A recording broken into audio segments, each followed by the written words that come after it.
I was looking at the dailies and saying, "Oh my God, how do you write music for these people?" I got frightened. It was just really, really, the performances are awesome, and everybody is very intense. And I thought I didn't made it to the mark, and yet I didn't touch anything because my job is not to become a character like them. It's just to frame or help with the subtleties of their performance. So everything worked out great, and I didn't have to touch much. Thank God. Oh, good. Yeah. And aside from this one, are you finished? Because from what I understand, there's also another film that should be set in 2016. That's an animated feature, Underdogs. Are you finished working on that, or are you? Yeah. I finished. It's all edited.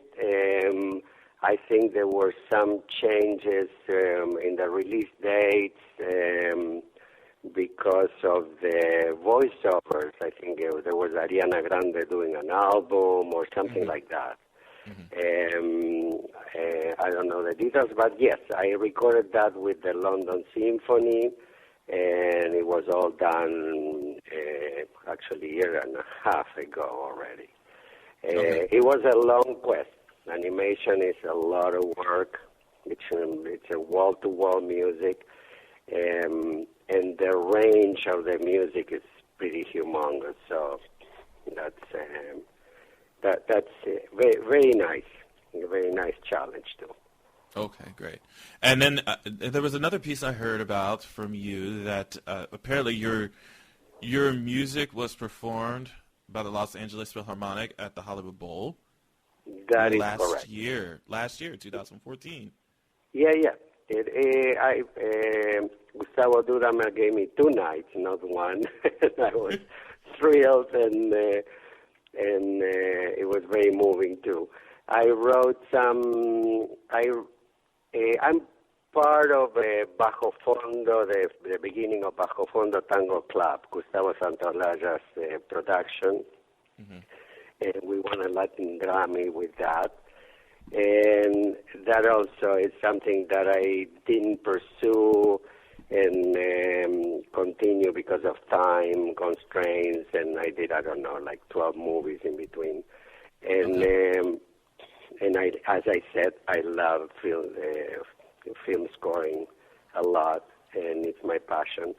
And in between, I wrote a bunch of symphonic tangos that were played in Washington, everywhere.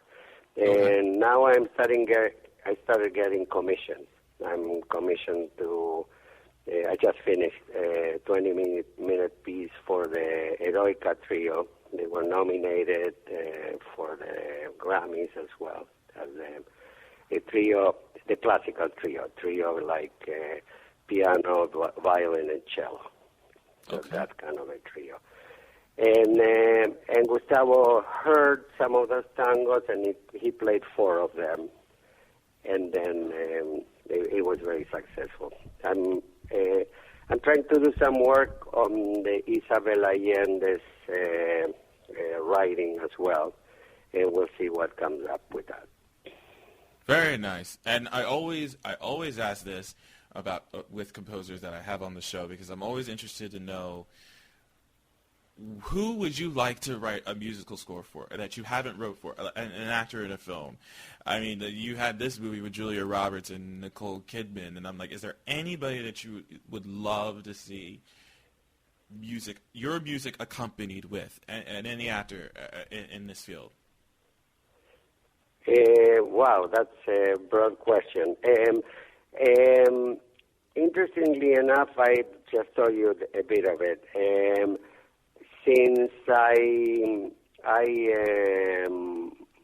I'm so moved by scenes and characters and all that, I had a meeting last year with Isabel Allende, and her all of her books and all her characters are so colorful and passionate that I actually wanted to invent my music for her characters. Okay. And hopefully I can come up with an opera. No particular phase.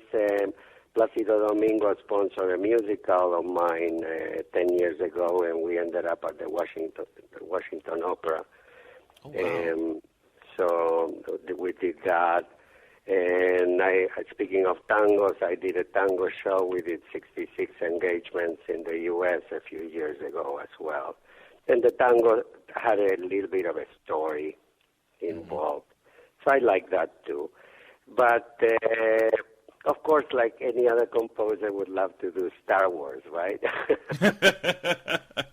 Well, look, I do not, I will not laugh at that one because, honestly, I am a Star Wars geek myself, so I haven't seen the movie yet, so no spoilers, guys. I'm just saying. I haven't seen it yet. I will be seeing it this weekend, so. Yeah. Interestingly enough, in Underdogs, there's a flying, the star comes down on a flying device, and I just had my 2 minutes of Star Wars. There it is. You have some semblance of Star Wars in there, so you achieved somewhat of your goal. There you go. There you go. So I can feel mission accomplished, right? That's right. Hey, you never know. Never know. This is episode 7 now. You never know. You could do episode 8. There you go. You never know. We're always a phone call away, right? That's right. So never, especially in this business, never say never. So, just say. No, I never say never. I go for it. That's right. And I appreciate you spending this time with me this afternoon. It was an absolute pleasure getting to know more about you as well as how you piece together music composition in the films that you've done and continue to do. And we hope to hear more from you. We'd like to have you back anytime for sure. Thanks, Emilio, and but to everybody, happy holidays, and I hope everybody gets their wishes come true. Thanks to Emilio Kauderer for stopping by the podcast, and as you could tell, I'm still a little bit straining the voice, but we're going to be back with a special buzzworthy reunion show. I can't even believe it myself, but it's going to be kind of awesome if you think about it. For the 8 years that we've been doing this is probably the first time in a matter of, I'm going to put myself on the spot here, maybe about 5 years that me and my former co-host, Matthew Preston, got together on this show. It's going to be fun, and I'm looking forward to finally catching up with him and just finding out what's been going on and just finally reliving the old days. So it's gonna be wild. So hopefully you guys will tune into that. But that's it for me for right now. I'm Novell J. Lee, making sure you keep getting the latest buzz with Buzzworthy Radio by logging onto our website at www.buzzworthyradiocast.com. You can also find us on Twitter at Buzzworthy Radio and liking us on our Facebook page. We'll see you guys next time. Take care. From Twitter to iHeartRadio, Buzzworthy is everywhere. Miss the show? Log on to BuzzworthyRadiocast.com for past shows and videos of some of your favorite stars. Stay connected to Buzzworthy Radio.